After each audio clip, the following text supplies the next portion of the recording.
Welcome back to Quick Chat in the Cadillac. My name's SG. This is season 3, and I like to explore the simplicity of complexity. If you don't know, this is my show where I break it down for you both real and quick. So let's get to it. Today's episode is going to be about a special kind of individual out here with the capability of reading minds, reading intentions, and reading energy. So if you're one of these folks, go ahead and stay. But if you're not, you might as well swipe away. The truth here is when you become attuned, when you understand and can hear thoughts, when you can feel energy, when you can read motherfucking minds, then you have to learn something. See, people are most often than not, people are liars. All right, I mean, I would venture as far as saying everyone is a liar to some extent, even if it's lying by omission. But I'm not saying that to be pessimistic. I'm telling you to open up your mind to what it means to be a liar and what it looks like to be honest. Because even the most honest of people typically only tell you or share about 50% of what they're actually feeling, thinking, saying, or that they know. That's because it's safe for people to do that. That's because even at a level where you are extremely and fully capable of honesty to the 100% variety, most people won't take you serious. In fact, they'll think there's something wrong with you because of how honest you are and potentially put your life in danger because of how honest you are, depending upon how threatened they feel by you.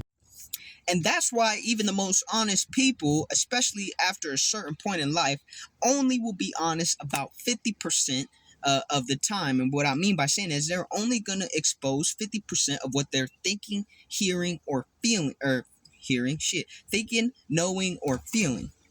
Now, that should not discourage you. That should not make you feel like, damn, everybody's lying to me. Even if it's lies by omission, they're still lying. No one's honest in this world. Boo-hoo me. No, what it should make you feel like is understanding that you may not be able to validate most of what you know. In fact, I'm willing to bet you probably won't be able to validate most of what you know by receiving that information from another person. A lot of what you know, when you have the ability to do these things like read minds and read energy and hear people's thoughts and shit, when you have the ability to do that, you got to validate that information yourself, and you have to do so carefully because you could send yourself down the slippery slope of what we call schizophrenia, or you could use it to understand people better, to treat them more kindly, compassionately, and give them the space to be who you know they are, but who they only 50% admit they are. That's difficult. That's extremely difficult, especially when you're first starting out, because when you can hear these thoughts and read these people's minds, you're tempted to call them out on their bullshit. But here's the problem with that. From firsthand experience, I'll tell you, when you call somebody out on their bullshit, almost 90% of the time, they are going to respond defensively. They're going to respond as defensively, if not more, than you are responding confrontationally. Okay, you got to let the truth reveal itself by giving them the space to do so. And you can do that one of two ways: with just straight up space to the point where they feel it doesn't matter either way and they might as well just say what they feel. Or you can you can build a space for them to feel safe. You can intentionally create a space to say, hey, listen, I know you only share about 50% of what you're thinking and feeling. That's fine. Matter of fact, in due time, I have a suspicion that you'll be able to share more with me, and I'll be okay with whatever it is you got to say. But we'll take our time.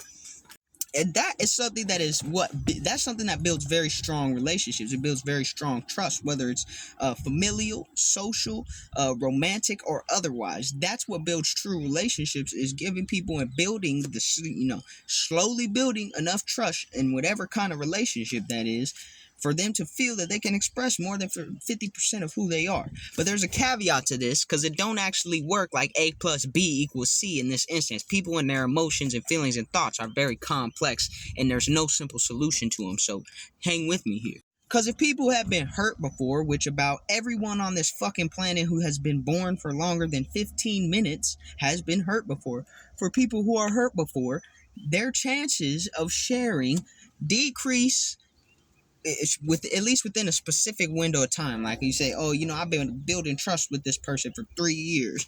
Well, if that person has been hurt, it's probably going to take them 5 years to completely open up to you. You know what I'm saying? So especially if they've been hurt bad.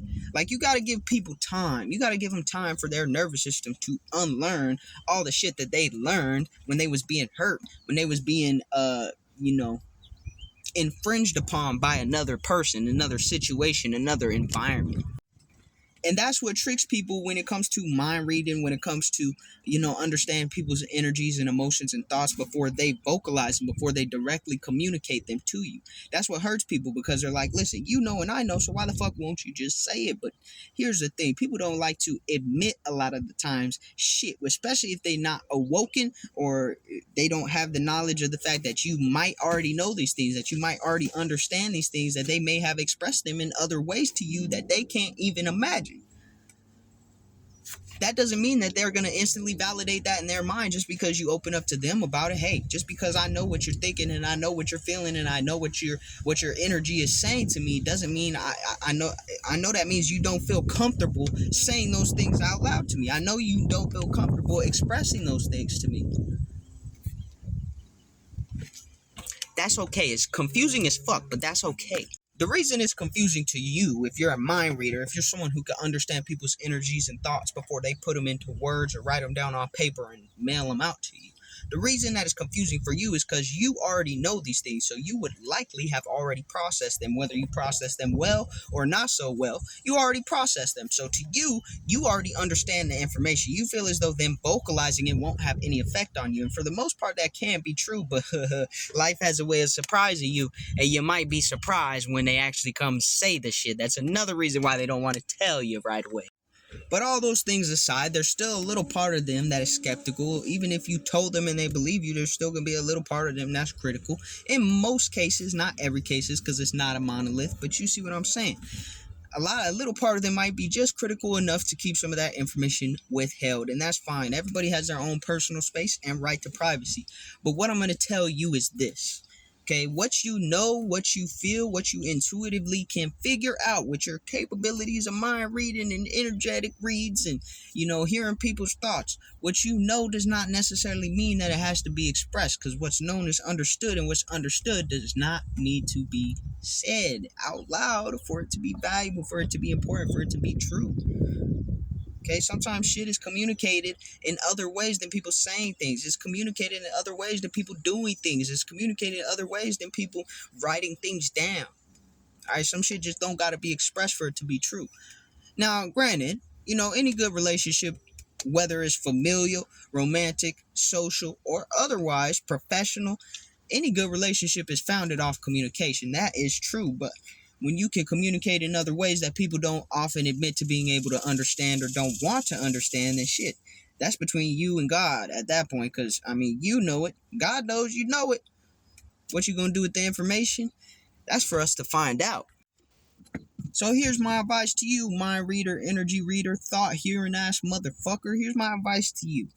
All right, take what you know and apply it to your growth. Take what you know and make sure that it helps you down your journey, down your path.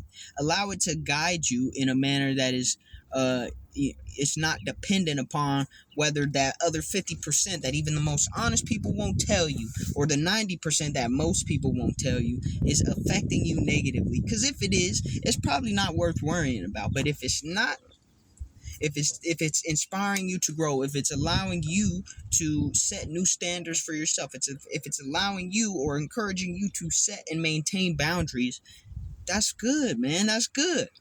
That information doesn't need to be vocalized or written down or displayed in an action or a grand gesture or a show of a token of friendship or some shit like that for it to still be true and still be valuable. And that's what I'm telling you today. So allow your mind reading to do what it do, especially if it's under the radar. Because if it's under the radar, that keeps you a little safer than it would if everybody in the world knew you could read minds, energies, and thoughts. So for anyone who's watching right now and, is doing surveillance for the FBI or the CIA, I'm joking. But if you are, this is all satire and entertainment, and none of this information is factual at all. All jokes aside, man, that's Quick Chat in the Cadillac. SG Bubba K. Check me out on YouTube and watch these episodes. They'll get your life light. Biatch!